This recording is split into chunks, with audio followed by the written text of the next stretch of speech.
Hello, here we can see the launch of NVS-02 satellite, which helps in advancing India's digital navigation capabilities. Okay, coming into the details. Navigation with Indian Constellation, which is short form of NAVIC IC, is India's independent regional navigation satellite system designed to provide accurate position, velocity and timing (PVT) service to users in India as well as the region extending about 1,500 km beyond the Indian landmass, which is its primary service area. In a layman terms, we can say it as GPS for Indian region.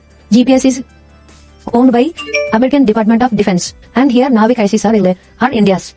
And NAVIC IC is providing two types of services, namely Standard Positioning Service, which is SPS, and the other is Restricted Service, RS. This NAVIC IC, SPS provides a position accuracy of better than 20 meter and timing accuracy better than 40 nanoseconds over the primary service area. 5th generation NAVIC satellites that are NVS-01, 02, 03, 04 and 05 are envisioned to augment NAVIC IC based layered constellation with enhanced features for ensuring continuity of services. The NVS series of satellites incorporates L1 band signals additional to wind the services. Now coming to NVS-01, it is the first of the 2nd generation satellites was launched on GSLV F12 on May 29, 2023. For the first time, an indigenous atomic clock was flown in NVS-01. And coming to NVS-02, now this satellite is the 2nd satellite in the NAVIC NVS series configured with navigation payload in L1, L5 and S-bands in addition to landing payload in C-band like its predecessor NVS-01 satellite.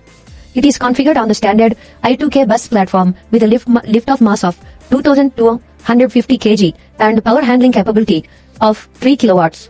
It will be placed at 111.75 degrees east, replacing IRNSS-1E.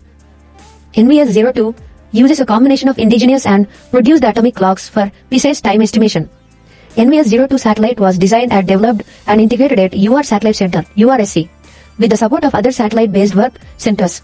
On completion of assembly and integrated testing, AIT, the satellite was subjected to satellite-level thermovac test to verify and validate its design and performance in simulated space environment during November-December 2024. And the satellite underwent dynamic tests during December 2024, thus confirming its sustainability to withstand the dynamic loads anticipated during launch. Okay, thank you. Hey, a quick feedback note from us. We, as a team, believe when serious educational content is mixed with fun, it makes the technical nomenclatures more easy to absorb and gives hope to having fun with science and technology. We would love to hear your suggestion in comments, which helps us providing quality content. Here's your Radhika signing off with Tillu.